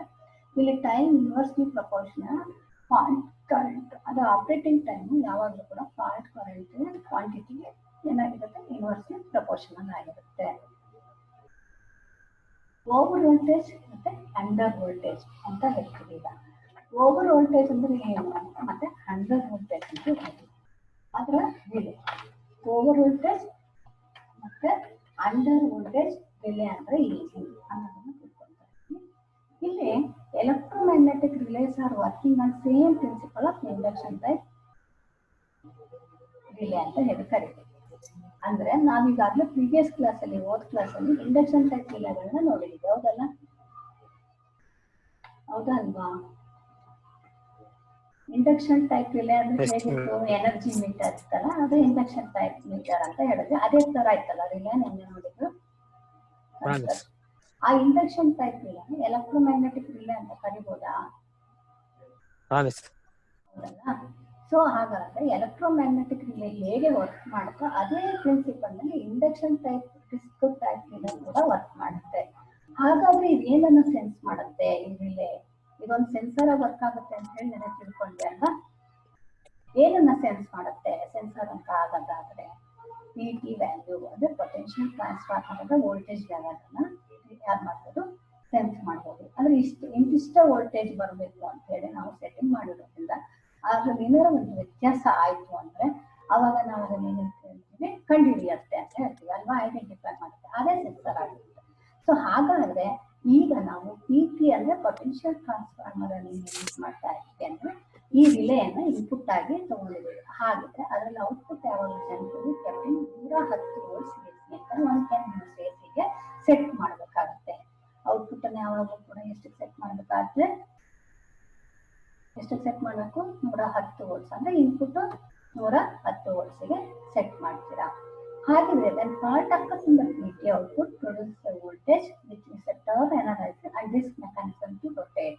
ಅಂದ್ರೆ ನಾವ್ ಯಾವಾಗ ಅದಕ್ಕೆ ಇನ್ಪುಟ್ ನಾವು ಸೆಟ್ ಮಾಡ್ತೀವಿ ಅದು ಪಿ ಟಿ ಔಟ್ಪುಟ್ ರಿಲೇಯ ಇನ್ಪುಟ್ ಆಗಿರುತ್ತೆ. ಪಿ ಟಿ ಔಟ್ಪುಟ್ ಏನಾಯ್ತು, ರಿಲೇಯ ಔಟ್ಪುಟ್ ಇನ್ಪುಟ್ ಆಗಿರುತ್ತೆ. ಆ ರಿಲೇ ಇನ್ಪುಟ್ ಅಲ್ಲಿ ನಮಗೆ ಏನಾಗುತ್ತೆ, ಇವಾಗ ಇಲ್ಲಿ ಫಾಲ್ಟ್ ಬಂತು ಅಂತ ಅಂದ್ರೆ ಪಿ ಟಿ ಔಟ್ಪುಟ್ ಏನಾಯ್ತು, ವೋಲ್ಟೇಜ್ ಅಲ್ಲಿ ಏನ್ ಪ್ರೊಡ್ಯೂಸ್ ಮಾಡ್ತಿದ್ಯೋ ಅದ್ರಲ್ಲಿ ಏನಾದ್ರು ವ್ಯತ್ಯಾಸ ಆಗುತ್ತೆ. ಆ ವ್ಯತ್ಯಾಸ ಆದಾಗ ಅದು ಯಾವ್ದ್ರ ಮೇಲೆ ಪರಿಣಾಮವನ್ನು ಬೀರುತ್ತೆ, ಎಷ್ಟು ನಾವು ವೈಂಡಿಂಗ್ ಮಾಡಿರೋದ್ರಿಂದ ಅಲ್ಲಿ ಟರ್ನ್ಸ್ ಅಲ್ಲಿ ಎನರ್ಜೈಸ್ ಆಗುತ್ತೆ ಅಲ್ವಾ, ಈಗ ಇಂಡಕ್ಷನ್ ಎಫೆಕ್ಟ್ ಆಗುತ್ತೆ ಅಲ್ವಾ, ಮ್ಯೂಚುವಲ್ ಇಂಡಕ್ಷನ್ ಎಫೆಕ್ಟ್ ಅಂತ ಹೇಳಿ ನೋಡ್ತೀವಿ ಅಲ್ವಾ, ತಿಳ್ಕೊಂಡಿದ್ದೀರಲ್ಲ? ಕೇಳಿಸ್ತಿದ್ಯಾ? So number of turns energise ಆದಾಗ ಎಷ್ಟು ಎನರ್ಜೈಸ್ ಆಗುತ್ತೋ ಅದ್ರ ಮೇಲೆ ಡಿಸ್ಕ್ ಏನಾಗುತ್ತೆ, ರೊಟೇಟ್ ಆಗುತ್ತೆ. ಕಡಿಮೆ ಎನರ್ಜೈಸ್ ಆದ್ರೆ ಡಿಸ್ಕಿನ ರೊಟೇಷನ್ ಕಡಿಮೆ ಆಗುತ್ತೆ, ಜಾಸ್ತಿ ರೊಟೇಷನ್ ಆದ್ರೆ ಟರ್ನ್ ರೇಷಿಯೋಲಿ ಎನರ್ಜಿ ಜಾಸ್ತಿ ಆಗುತ್ತೆ. ಅಂದ್ರೆ ಪಿ ಟಿ ಔಟ್ಪುಟ್ ಏನಿದೆಯೋ ಅದು ರಿಲೇಯಲ್ಲಿ ಬರುವಂತಹ ಸೆಕೆಂಡರಿ ಸೈಡ್ಗೆ ಕನೆಕ್ಟ್ ಆಗಿರೋದ್ರಿಂದ ಅದೇನಾಗುತ್ತೆ, ನಿಮಗೆ ಆ ಎನರ್ಜಿ ಎಷ್ಟು ಬರ್ತಿದೆಯೋ ಆ ಎನರ್ಜಿ ಮೇಲೆ ಡಿಸ್ಕ್ ನ ರೊಟೇಷನ್ ಆಗೋದು. ಹಾಗಾಗಿ ಆ ರೊಟೇಷನ್ ಯಾವ್ದನ್ನ ಮೇಲೆ ಡಿಪೆಂಡ್ ಆಗಿರುತ್ತೆ, ಡಿಸ್ಕ್ ರೊಟೇಷನ್ ಟರ್ನ್ ರೇಷಿಯೋ ಯಾವ್ದಿದೆ ಔಟ್ಪುಟ್ ಆಫ್ ದ ಪಿ ಟಿಗೆ ಪ್ರೊಡ್ಯೂಸ್ ಆಗೋ ವೋಲ್ಟೇಜ್ ಮೇಲೆ ಡಿಪೆಂಡ್ ಆಗುತ್ತೆ. ಅಂದ್ರೆ ಅಷ್ಟು ಎನರ್ಜಿಯನ್ನ ಅದು ಕೊಟ್ಟೋದ್ರಿಂದ ಇಂಡಕ್ಷನ್ ಎಫೆಕ್ಟ್ ಇಂದ ವರ್ಕ್ ಆಗುತ್ತೆ. As the part continues to presents trip time settled and relay is rotates and make the trip coil to activate the trip mechanism in the breaker. ಅಂದ್ರೆ ಈಗ ನಾವು ಒಂದು ರಿಲೇ ಅನ್ನ ಏನ್ ಮಾಡಿದ್ವಿ, ಸೆಟ್ ಮಾಡಿದ್ವಿ, ಒಂದಿಷ್ಟು ವೋಲ್ಟೇಜ್ ಅಂತ ಹೇಳಿ ನಾವೇ ಸೆಟ್ ಮಾಡಿದೀವಿ ಅನ್ನೋದಾದ್ರೆ ಆ ವೋಲ್ಟೇಜ್ ಲೆವೆಲ್ ಇಂದ ಮೀರಿ ಏನಾರ ಫಾಲ್ಟ್ ಕಂಟಿನ್ಯೂ ಆಗ್ತಾ ಇದೆ, ವೋಲ್ಟೇಜ್ ಲೆವೆಲ್ ಜಾಸ್ತಿ ಆಗ್ತಾ ಇದ್ರೆ ಆಗ ಆಟೋಮೆಟಿಕಲಿ ಏನಾಗುತ್ತೆ, ಸೊ ಪ್ರೈಮರಿ ಏನ್ ಸೆಕೆಂಡರಿ ಸೈಡ್ ಇದೆಯೋ ಆ ಸೆಕೆಂಡರಿ ಸೈಡ್ ಅಂತ ಪ್ಲಗ್ ಅಂತ ಹೇಳಿ ಕರಿತೀವಲ್ಲ ಆ ಪಾರ್ಟ್ ಅಲ್ಲಿ ಎನರ್ಜೈಸಿಂಗ್ ಜಾಸ್ತಿ ಆಗುತ್ತೆ. ಆ ಎನರ್ಜೈಸಿಂಗ್ ಜಾಸ್ತಿ ಆದಾಗ ಸ್ಪೀಡ್ ಆಫ್ ದ ಡಿಸ್ಕ್ ಏನಾಗುತ್ತೆ, ಅಲ್ಯೂಮಿನಿಯಂ ಡಿಸ್ಕ್ ಫಾಸ್ಟ್ ಆಗಿ ರೊಟೇಟ್ ಆಗೋದ್ರಿಂದ ಆ ಒಂದು ರೊಟೇಷನ್ ಮೇಲೆ ಏನಾಗುತ್ತೆ ನಮ್ಗೆ ಮೇಲ್ಗಡೆ ಟ್ರಿಪ್ಪಿಂಗ್ ಅನ್ನ ಕನೆಕ್ಟ್ ಮಾಡಿದ್ರೆ ಅಂದ್ರೆ ಸರ್ಕ್ಯೂಟ್ ಬ್ರೇಕರ್ ನ ಮೇಲೆ ಕನೆಕ್ಟ್ ಆಗುತ್ತೆ. ಪ್ರೈಮರಿ ಆಫ್ ದ ರಿಲೇಯ ಪ್ರೈಮರಿ ಸೈಡ್ ಇದೆ ಅಲ್ಲಿ ಕನೆಕ್ಟ್ ಆಗಿರುತ್ತೆ. ಆ ಪ್ರೈಮರಿ ಸೈಡ್ ಅಲ್ಲಿ ವೈಂಡಿಂಗ್ ಜಾಸ್ತಿ ಇರುತ್ತೆ. ಹಾಗಾದಾಗ ಏನಾಗುತ್ತೆ, ಇಲ್ಲಿ ವ್ಯತ್ಯಾಸ ಇನ್ಪುಟ್ ಸೈಡ್ ಅಲ್ಲಿ secondary of the P T ಅನ್ನ ಕನೆಕ್ಟ್ ಮಾಡುವಂತಹ ಒಂದು ಪ್ಲಗ್ ಟೈಪ್ ಏನಿದೆ ಆ ಕನೆಕ್ಷನ್ಸ್ ಅಲ್ಲಿ ವ್ಯತ್ಯಾಸ ಆದಾಗ ಅಲ್ಲಿರುವಂತಹ ವೋಲ್ಟೇಜ್ ಲೆವೆಲ್ ಇನ್ಕ್ರೀಸ್ ಆಯ್ತು ಅಂದ್ರೆ ಅಥವಾ ಹಾಗೆ ಇನ್ನೂ ಜಾಸ್ತಿ ಆಗ್ತಾ ಅಂತ ಅಂದ್ರೆ ಆಗ ನಮಗೆ ಡಿಸ್ಕಿನ ರೊಟೇಷನ್ ಟಾರ್ಕ್ ಜಾಸ್ತಿ ಆಗಿ ರೊಟೇಟ್ ಜಾಸ್ತಿ ಆಗುತ್ತೆ. ಆಗ ಮೇಲ್ಗಡೆ output of the tripping coil ನಿಮಗೆ ಟ್ರಿಪ್ ಆಗೋದಕ್ಕೆ ಹೆಲ್ಪ್ ಮಾಡ್ತಾ ಹೋಗುತ್ತೆ. ಅದನ್ನ ಸರ್ಕ್ಯೂಟ್ ಲೆವೆಲ್ ನೀರ್ದಂಗ್ ನೋಡ್ಕೊಳ್ಳೋದು.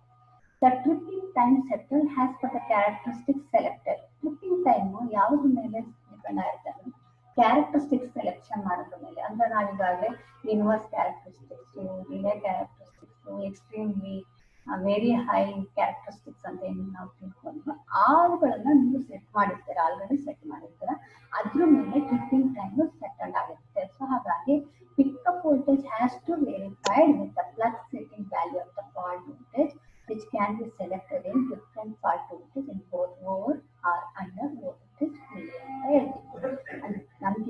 ಗೊತ್ತಿರೋ ಹಾಗೆ ಪಿಕಪ್ ವೋಲ್ಟೇಜ್ ನ ಸೆಟ್ ಮಾಡೋದು ಯಾರು? ನಾವೇ ಅಲ್ವಾ? ಸೊ ಸೆಲೆಕ್ಷನ್ ಮಾಡ್ಕೊಳ್ಳೋದಕ್ಕೆ ಅವಕಾಶ ಇದೆ. ಆ ಬಟನ್ಸ್ ಗಳನ್ನ ನಾವು ಏನ್ ಮಾಡ್ತೀವಿ, ಸೆಟ್ಟಿಂಗ್ ಮಾಡ್ತೀವಿ. ಆ ಸೆಟ್ಟಿಂಗ್ ಮಾಡಿದಾಗ that is to be verified with the fluctuating value of the fault voltage which can be selected in different fault voltage in both over or under voltage relay. Either ಅದು voltage ನೀವು already pickup voltage set ಮಾಡಿಬಿಟ್ಟಿದ್ದೀರಾ, ಹಾಗಾಗಿ ಆ pickup voltage ಏನಿದೆ plug in setting value ಇದೆ ಅದನ್ನ fault voltage ಜೊತೆ compare ಮಾಡಿದಾಗ ಅದೇನಾಗುತ್ತೆ, ಐದರ್ ಓವರ್ ವೋಲ್ಟೇಜ್ ಬರ್ತಿದೆಯಾ ಅಥವಾ ಅಂಡರ್ ವೋಲ್ಟೇಜ್ ಬರ್ತಿದೆಯಾ ಆ ವ್ಯಾಲ್ಯೂ ಬಿಟ್ಟು ವ್ಯತ್ಯಾಸ ಆದ ತಕ್ಷಣ ಆ ರಿಲೇಯನ್ನ ಟ್ರಿಪ್ಪಿಂಗ್ ಟೈಮ್ಗೆ ಕಳಿಸುತ್ತೆ. So time multiplier setting TMS ಅಂತ ಹೇಳ್ತೀವಿ. That is shorten the trips time if necessary and the fault quantity is more as in the case of maybe. ಅಂದ್ರೆ ಏನು ಟೈಮ್ ಮಲ್ಟಿಪ್ಲೈಯರ್ ಇರ್ತಿದೆಯೋ ಆ ಟೈಮ್ ಮಲ್ಟಿಪ್ಲೈಯರ್ ಸೆಟ್ಟಿಂಗ್ ಮಾಡೋದ್ರಿಂದ ನಮ್ಗೆ ಏನಾಗುತ್ತಪ್ಪ ಅಂದ್ರೆ ಫಾಲ್ಟ್ ಕಂಡೀಷನ್ ಹಾಗೂ quantity ಏನಿದೆಯೋ ಅದು ನಮಗೆ ಟ್ರಿಪ್ ಮಾಡೋ ಸಮಯವನ್ನ ಕಡಿಮೆ ಮಾಡ್ತಾ ಹೋಗುತ್ತೆ. ಸೊ ಹಾಗಾಗಿ ಇವುಗಳನ್ನ ನಾವು over voltage R under voltage ನಾವು ಸೆಟ್ಟಿಂಗ್ ಮಾಡ್ತೀವಿ. Next, what is time multiplier?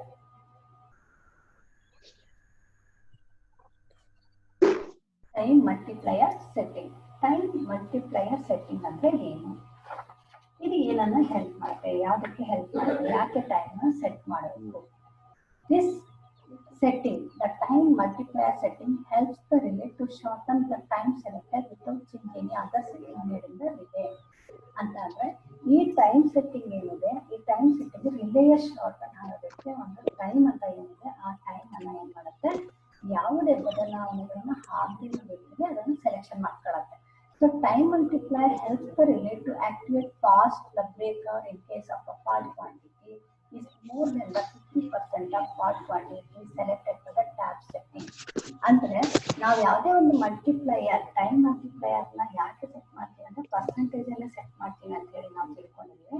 ಆ ಪರ್ಸೆಂಟೇಜ್ ಅಲ್ಲಿ ಸೆಲೆಕ್ಟ್ ಮಾಡಿದಾಗ ಈ ರಿಲೇ ಏನಾಗುತ್ತೆ, ಎಷ್ಟು ಪರ್ಸೆಂಟೇಜ್ ಇಟ್ಟಿರೋ ಅದು ಆ ಒಂದು ಪರ್ಸೆಂಟೇಜ್ನ 50% ಮೀರದೇ ಇರೋ ಹಾಗೆ ಅಷ್ಟು ಒಳಗಡೆ ಫಾಲ್ಟ್ ಏನಾರ ಬಂತು ಅಂದ್ರೆ ಏನಾಗುತ್ತೆ, ರಿಲೇ ಸರ್ಕ್ಯೂಟ್ ಬ್ರೇಕರ್ ಕಡೆಗೆ ಸಿಗ್ನಲ್ ಕಳಿಸ್ಬೇಕಾಗುತ್ತೆ. Activating the fast breaker in case of fault quantity is more then 50% of fault quantity. So ಆಗ ಟ್ಯಾಪ್ ಸೆಟ್ಟಿಂಗ್ ಅನ್ನ ಸೆಲೆಕ್ಟ್ ಮಾಡ್ಕೊಳ್ಳೋದು.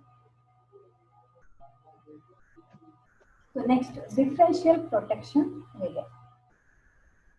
This is more reliable method ಅಂತ ಹೇಳಿ ಕರೀತೀವಿ. ಎಲ್ಲಿ ಬಳಸ್ತೀವಿ ಅಂದ್ರೆ generators, transformer, buffer and transmission lines ಗಳಲ್ಲಿ ನಾವು ಇದನ್ನ ಬಳಸ್ತೀವಿ. ಸೊ ಇಂಟರ್ನಲ್ ಫಾಲ್ಟ್ಸ್ ಗಳು ಕಂಡುಹಿಡಿಯೋದಕ್ಕೋಸ್ಕರ. In normal operations, in normal operation condition the current through CD is same, but abnormal condition ಬಂದಾಗ ಏನಾಗುತ್ತಪ್ಪ, the relay senses no differential current. So differential current ಅನ್ನ ಅದೇನ್ sense ಮಾಡಲ್ಲ. ಹೌದು, ಆದ್ರೆ this case of extreme fault ಏನ್ ಬಂತು ಅವಾಗ ಅದನ್ನ ನಾವು ಕಂಡುಹಿಡಿಯಬೇಕಾಗುತ್ತೆ. So differential protection can be used for protecting the generator from fault to the ground. So ಈ ಡಿಫರೆನ್ಷಿಯಲ್ ಪ್ರೊಟೆಕ್ಷನ್ ರಿಲೇ ಅನ್ನ ನಾವು ಎಲ್ಲಿ ಬಳಸ್ತೀವಪ್ಪ ಅಂತ ಅಂದ್ರೆ generators from fault to the ground ಅಂತ ಹೇಳ್ತೀವಿ. ಅಂದ್ರೆ ಗ್ರೌಂಡ್ಗೆ ಗ್ರೌಂಡಿಂಗ್ ಫಾಲ್ಟ್ ನಮ್ಗೆ ಎಲ್ಲಿ ಬರ್ತಾ ಇದೆ ಆ ಒಂದು ಗ್ರೌಂಡಿಂಗ್ ಫಾಲ್ಟಿಗೆ ನಾವು ಬಳಸ್ತಾ ಇದ್ದೀವಿ. The differential protection of bus bar is substation is 1 CP for each incoming line. That means ನಮಗೆ ಯಾವುದೇ ಒಂದು ಲೈನ್ ನಮಗೆ ಯಾವುದು ಜನರೇಟಿಂಗ್ ಸ್ಟೇಷನ್ ಇಂದ ನಮಗೆ ಬರ್ತಾ ಇದೆ ಅಂದ್ರೆ ಅದೊಂದು ಬಸ್ ಬಾರ್ಗಳನ್ನ ಪ್ರೊಟೆಕ್ಷನ್ ಆಗಿ ಹಾಕೊಂಡಿರ್ತಾರೆ ಸಬ್ ಸ್ಟೇಷನ್. ಅವುಗಳಿಗೆ ಒಂದೊಂದಕ್ಕೂ ಕೂಡ ಒಂದೊಂದು ಸಿಟಿಗಳನ್ನ ಕನೆಕ್ಟ್ ಮಾಡಿರ್ತಾರೆ. ಈಚ್ ಇನ್ಕಮಿಂಗ್ ಲೈನ್ಗಳಿಗೆ ಒಂದೊಂದಕ್ಕೂ ಕೂಡ ಒಂದೊಂದು ಸಿಟಿಯನ್ನ ಅಂದ್ರೆ ಕರೆಂಟ್ ಟ್ರಾನ್ಸ್ಫಾರ್ಮರ್ ಅನ್ನ ಹಾಕಿರ್ತಾರೆ ಒಂದೊಂದು ಲೈನ್. ಹಾಗಾಗಿ ಇನ್ಕಮಿಂಗ್ ಕರೆಂಟ್ ಅಂದ್ರೆ ಈಗ ಒಂದು ಲೈನ್ ಬಂದಿದೆ ಅಂದ್ರೆ ಒಂದು ಸಿಟಿ ಹಾಕಿರ್ತಾರೆ, ಇನ್ನೊಂದು ಲೈನ್ ಬಂದು ಇನ್ನೊಂದು ಸಿಟಿ ಹಾಕಿರ್ತಾರೆ ಅಂತ ಅರ್ಥ. ಹಾಗಿದ್ರೆ all incoming currents are added up and compared to the other sum of all outgoing current. ಅಂದ್ರೆ ಈಗ ಫಾರ್ ಎಕ್ಸಾಂಪಲ್ ಒಂದು ಪವರ್ ಸ್ಟೇಷನ್ ಅಲ್ಲಿ 5 ಆಂಪ್ಸ್, ಒಂದು ಪವರ್ ಲೈನ್ ಅಲ್ಲಿ 5 ಆಂಪ್ಸ್ ಕರೆಂಟ್ ಬರ್ತಿದೆ, ಅಲ್ಲಿ ಒಂದು ಸಿಟಿ ಹಾಕಿದಾರೆ, ಅದು 5 ಆಂಪ್ಸ್ ತೋರಿಸ್ತಾ ಇದೆ. ಇನ್ನೊಂದು ಕಡೆ ಸಿಟಿಗೆ ಹೋದಾಗ ಅಲ್ಲೂ ಕೂಡ ಒಂದು 6 ಆಂಪ್ಸ್ ತೋರಿಸ್ತಾ ಇದೆ. ಹಂಗೆ ಇನ್ನೊಂದ್ರಲ್ಲಿ ಒಂದು 4 ಆಂಪ್ಸ್ ತೋರಿಸ್ತಾರೆ. ಹಾಗಿದ್ರೆ ಒಂದೊಂದು ಲೈನ್ ಅಲ್ಲಿ ಒಂದೊಂದು ಆಂಪ್ಸ್ ಕರೆಂಟ್ ರೇಟಿಂಗ್ ಬರ್ತಾ ಇದೆ ಅಲ್ವಾ. ಆ ಕರೆಂಟ್ ರೇಟಿಂಗ್ ಅನ್ನ ಏನ್ ಮಾಡ್ಬೇಕು, ಆಡ್ ಮಾಡ್ಕೊಳತ್ತೆ. ಕರೆಂಟ್ ರೇಟಿಂಗ್ ಏನ್ ಮಾಡ್ಕೊಳತ್ತೆ, ಇನ್ಕಮಿಂಗ್ ಕರೆಂಟ್ ರೇಟಿಂಗ್ ಅನ್ನ ನಮಗೆ ಆಡ್ ಮಾಡ್ತಾರೆ. ಅದನ್ನ ಕಂಪೇರಿಂಗ್ ಮಾಡುತ್ತೆ.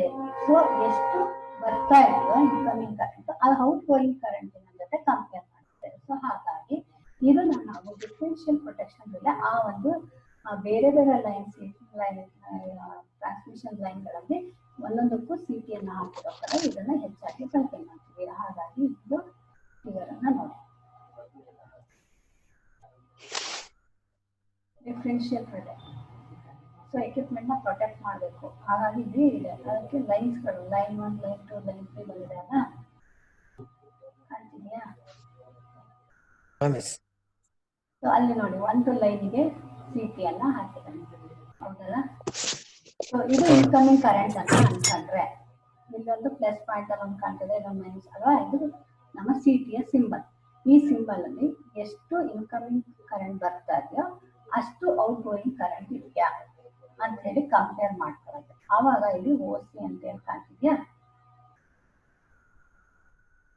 RC ಮತ್ತೆ OC ಅಂತ ಕಾಣ್ತಾ ಇದೆಯಾ? ಕಂಪ್ಯಾರಿಸನ್ ಮಾಡ್ತಾರೆ. ಇನ್ಕಮಿಂಗ್ ಕರೆಂಟ್ ಅನ್ನ ಔಟ್ ಗೋಯಿಂಗ್ ಕರೆಂಟ್ ಎರಡು ಸೇಮ್ ಇದೆಯಾ ಅಥವಾ ಡಿಫ್ರೆನ್ಸ್ ಆಗಿದೆಯಾ.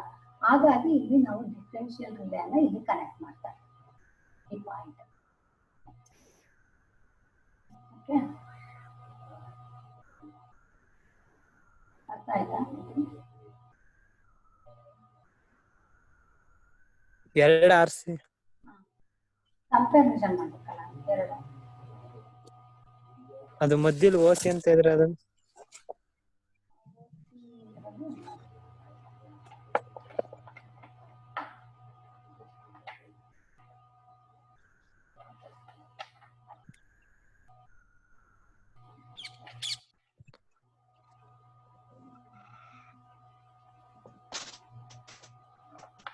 ಅಲ್ಲಿ OC ಅಂತ ಇದೆಯಲ್ಲ, ಅದನ್ನ ನಾನು ನೆಕ್ಸ್ಟ್ ಸರ್ಚ್ ಮಾಡಿ ನಿಮಗೆ ಮಾಹಿತಿ ಕಳಿಸ್ತೀನಿ.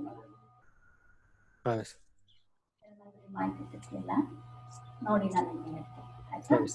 ನೆಕ್ಸ್ಟ್ ನಾನು ಮೆಸೇಜ್ ಮಾಡಿ.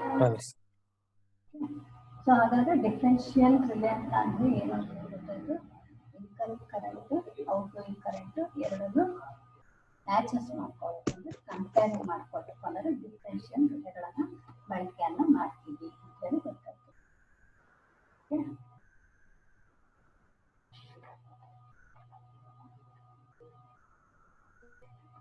ನೆಕ್ಸ್ಟ್ ಡಿಸ್ಟೆನ್ಸ್ ರಿಲೇ ಅಥವಾ ಅಡ್ಮಿಟೆನ್ಸ್ ರಿಲೇ.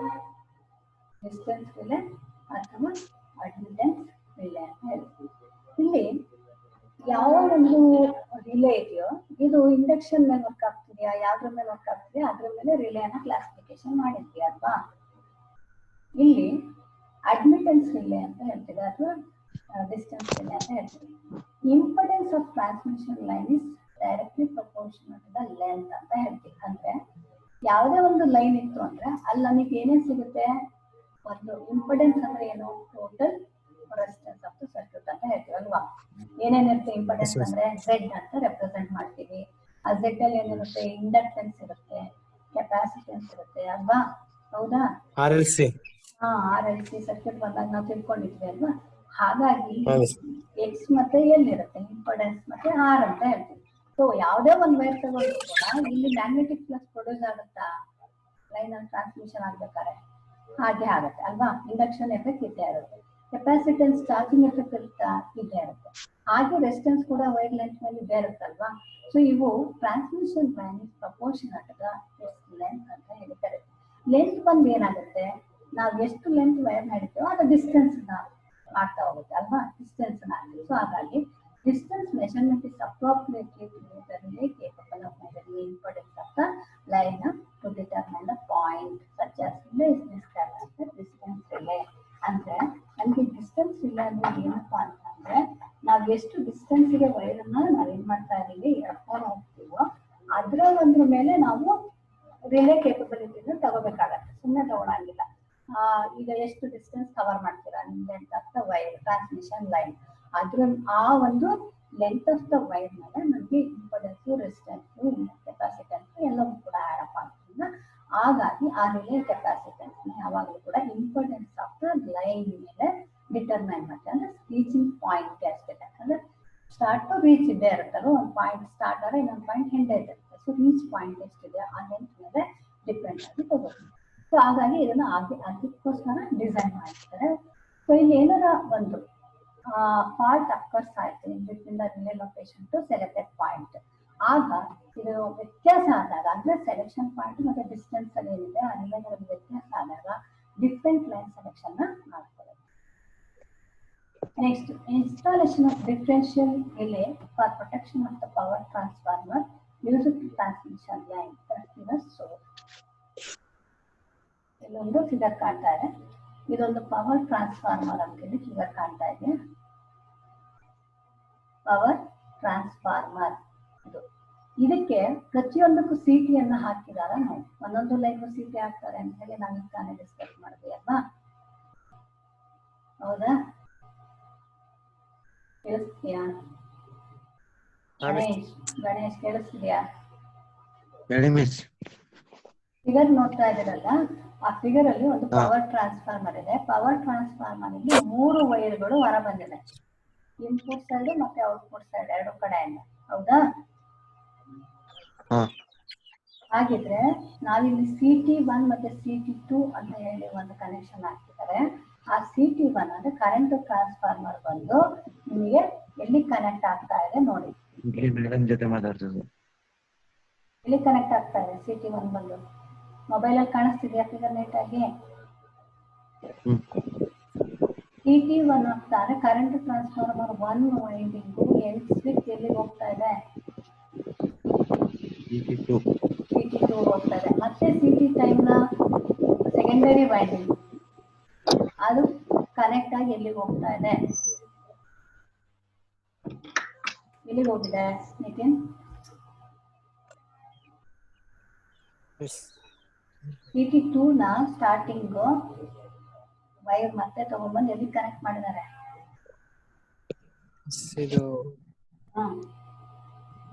ಮೂರು ವೈಂಡಿಂಗ್ ಇದೆ ಅಲ್ಲ, ಫಸ್ಟ್ ವೈಂಡಿಂಗ್ ತಗೊಂಡು ಎಲ್ಲಿ ಕನೆಕ್ಟ್ ಮಾಡಿದ್ದಾರೆ ನೋಡಿ, ಫಿಗರ್ ಅರ್ಥ ಮಾಡಿ.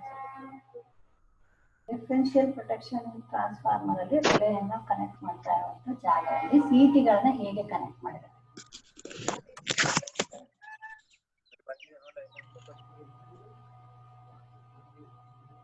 ಇಲ್ಲಿರೋ CT1 ನೋಡ್ತಾ ಇದ್ದೀರಲ್ಲ, 3 ವೈಂಡಿಂಗ್ಗಳನ್ನ ಪ್ಯಾರಲಲ್ ಆಗಿ ಕನೆಕ್ಟ್ ಮಾಡ್ತಾರೆ. ಓಕೆ, CT2 ಅನ್ನ ಇಲ್ಲಿ ಕನೆಕ್ಟ್ ಮಾಡಿದ್ದಾರೆ. ಸೀರೀಸ್ ಪ್ಯಾರಲಲ್ ನೋಡಿ, ಗಮನಿಸ್ತಿದ್ದಂಗೆ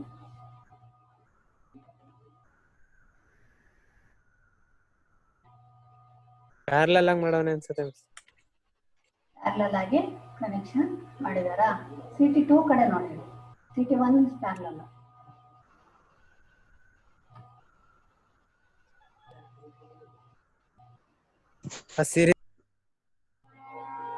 ಸ್ಟಾರ್ಟ್ ನ ಎಂಡಿಗೆ ಕನೆಕ್ಟ್ ಮಾಡ್ಕೊಂಡಿದ್ದಾರೆ. ಮೊದಲನೇ ವೈಂಡಿಂಗ್ ಬಂದು 3ನೇ ವೈಂಡಿಂಗ್ ಕಡೆ ಜಾಯ್ನ್ ಆಗ್ತಾ ಇದೆ, ಹೌದಲ್ಲ? ಎರಡನೇ ವೈಂಡಿಂಗ್ ಬಂದು ನಿಮಗೆ 2ನೇ ವೈಂಡಿಂಗ್ ಸ್ಟಾರ್ಟಿಂಗ್ ಮಾಡಿ ಮತ್ತೆ 2ನೇ ವೈಂಡಿಂಗ್ ಸ್ಟಾರ್ಟಿಂಗು 1ನೇ ವೈಂಡಿಂಗ್ ನ ಎಂಡಿಂಗ್ ಕೊಡಿದ್ದಾರೆ. ಈ ತರ ಸೀರೀಸ್ ಆಗಿ ಕನೆಕ್ಟ್ ಮಾಡ್ತಾ ಇದೆ. ಸೊ ಹಾಗಾಗಿ ಇವನ್ನ ಪೈಲಟ್ ವೈರ್ ಅಂತ ಹೇಳಿ ಕರೀತಾ ಇದ್ದಾರೆ. ಈ ಪೈಲಟ್ ವೈರ್ ಅಲ್ಲಿ ನೀವು 3 ವೈರ್ ಅನ್ನು ತಗೊಂಡ್ಬಂದಿದ್ದಾರೆ, 1 2 3 ವೈರ್.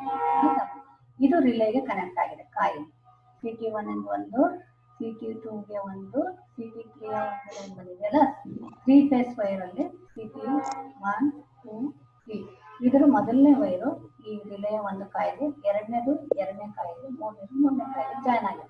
ಸೊ ಹಾಗಾಗಿ ಇಲ್ಲಿ ರಿಲೆಯ ಯಾವಾಗ ಇಲ್ಲಿ ವ್ಯತ್ಯಾಸ ಆಗುತ್ತೆ, ಇನ್ಪುಟ್ ಮತ್ತೆ ಔಟ್ಪುಟ್ ಗಳ ನಡುವೆ ವ್ಯತ್ಯಾಸ ಆಗುತ್ತೆ, ಅಂದ್ರೆ ಡಿಫರೆನ್ಷಿಯಲ್ ಅಂತ ಹೇಳಿ ಕರೀತಾ ಇದೀವಿ. ವ್ಯತ್ಯಾಸ ಆದಾಗ ಯಾವ ಕಡೆ ವ್ಯತ್ಯಾಸ ಆಯ್ತು ಆ ರಿಲೆ ಕಾಯಿಲ್ ಏನಾಗುತ್ತೆ, ಗೆಟ್ ಎನರ್ಜೈಸ್ ಆಗುತ್ತೆ. ಆ ಎನರ್ಜೈಸ್ ಆದಾಗ ಇಲ್ಲಿ ಕಾಯಿಲ್ ಹತ್ರ ಟ್ರಿಪ್ಪಿಂಗ್ ಕಾಯಿಲ್ ಕೊಟ್ಟಿದಾನ ಇದೆಯಾ? ಇಲ್ಲಿ ರಿಲೆ ಇದು ಆರ್ಮೇಚರ್ ಅಂತ ಕರಿತೀವಿ. ನಾರ್ಮಲಿ ಓಪನ್, ನಾರ್ಮಲಿ ಕ್ಲೋಸ್ ಅಂತ ಅದು ರಿಲೇಲು ಕೂಡ, ಈ ರಿಲೇಲು ಕೂಡ ಹಾಗೆ ಇರುತ್ತೆ. ಸೊ ನಾರ್ಮಲಿ ಕ್ಲೋಸ್ ಇದ್ದಿದ್ದು ಏನಾಗುತ್ತೆ, ವ್ಯತ್ಯಾಸ ಆಯ್ತು ಅಂದ್ರೆ ನಾರ್ಮಲಿ ಓಪನ್ ಕಡೆಗೆ ನಾವು ಹೋಗ್ತೀವಿ ಅಂದ್ರೆ ಆಗ ರಿಲೆಯಲ್ಲಿ ಹೋಗ್ತಿರುವಂತ ಸಿಗ್ನಲ್ ಸರ್ಕ್ಯೂಟ್ ಬ್ರೇಕರ್ ಅಲ್ಲಿ ನಿಮಗೆ ಸಿಗ್ನಲ್ ನ ಕೊಡುತ್ತೆ. ಸೊ ಸರ್ಕ್ಯೂಟ್ ಬ್ರೇಕರ್ ನ ಎರಡೂ ಸೈಡಿಗೆ ಹಾಕಿದ್ದಾರೆ ನೋಡಿ, ಗಮನಿಸಿ. ಸಿ ಬಿ ಅಂದ್ರೆ ಸರ್ಕ್ಯೂಟ್ ಬ್ರೇಕರ್. ಆಲ್ರೆಡಿ ನಾವು ಡಿಸ್ಕಸ್ ಮಾಡಿದ್ವಿ ಸರ್ಕ್ಯೂಟ್ ಬ್ರೇಕರ್ ಏನಕ್ಕೆ ಯೂಸ್ ಮಾಡ್ತೀವಿ ಅಂತ. ಹೌದಾ?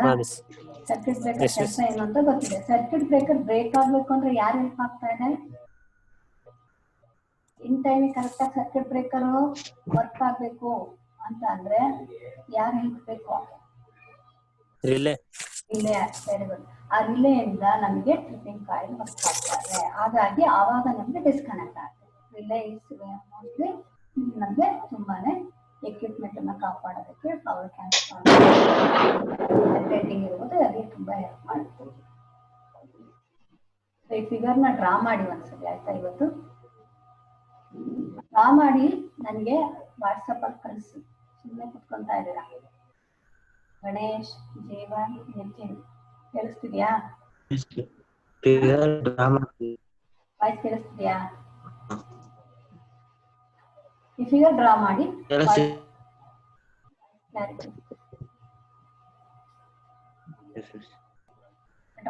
ನನಗೆ ಸಬ್ಮಿಷನ್ ಮಾಡಿ. ಓಕೆ? ಸೊ ಟುಡೇ ಕ್ಲಾಸ್ ಏನೇನು ಡಿಸ್ಕಸ್ ಮಾಡಿದ್ವಿ? ಇನ್ವರ್ಸ್ ಟೈಮ್ ಅಂದ್ರೆ ಏನು, ವೇರಿ ಇನ್ವರ್ಸ್ ಟೈಮ್ ಅಂದ್ರೆ ಏನು, ಎಕ್ಸ್ಟ್ರೀಮ್ಲಿ ಇನ್ವರ್ಸ್ ಟೈಮ್ ಅಂದ್ರೆ ಏನು, ಆಮೇಲೆ ಅಡ್ಮಿಟೆನ್ಸ್ ರಿಲೇ ಅಂದ್ರೆ ಏನು, ಹಾಗೆ protection, different types of differential protection relay ಅಂದ್ರೆ ಏನು, ಟೈಮ್ ಮಲ್ಟಿಪ್ಲೈಯರ್ಸ್ ಅಂದ್ರೆ ಏನು, ಓವರ್ ವೋಲ್ಟೇಜ್, ಅಂಡರ್ ವೋಲ್ಟೇಜ್ ರಿಲೇಗಳು ಅಂತ ಏನು, ಲಾಂಗ್ ಟೈಮ್ ಇನ್ವರ್ಸ್ ಕ್ಯಾರೆಕ್ಟರಿಸ್ಟಿಕ್ಸ್ ಬಗ್ಗೆ ಇವಿಷ್ಟು ನಾವು ಮಾಹಿತಿಯನ್ನು ತಿಳ್ಕೊಂಡ್ವಿ. ಈ ವಿಡಿಯೋನ ನಾನು ಮತ್ತೆ ಸೆಂಡ್ ಮಾಡ್ತೀನಿ, ನೋಡ್ಕೊಂಡು ಮತ್ತೆ PPT ಸೆಂಡ್ ಮಾಡ್ತೀನಿ. ಈಗ ನೋಡಿ ಮತ್ತೆ ಓದಿ ನನಗೆ ಪಾಯಿಂಟ್ ನೋಟ್ ಮಾಡ್ಕೊಂಡು ಆನ್ಸರ್ ಮಾಡಕ್ಕೆ ನಾನು ಕ್ವಶನ್ ಕಳಿಸ್ತೀನಿ ಇವಾಗ. ಓಕೆ? ಪಾಯಿಂಟ್ ಅಲ್ಲಿ ಯಾವ್ದಾದ್ರು ಡೌಟ್ಸ್ ಇದೆಯಾ?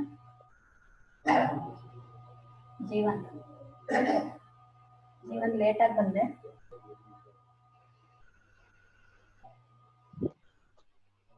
ಗಣೇಶ್ ಇನ್ ಟೈಮಿಗೆ ಬಂದು ಕ್ಲಾಸ್ ಅಟೆಂಡ್ ಆಗಬೇಕು. ಓಕೆ? ಕ್ಲಾಸಸ್ ಮತ್ತೆ ರಿಪೀಟ್ ಆಗಲ್ಲ.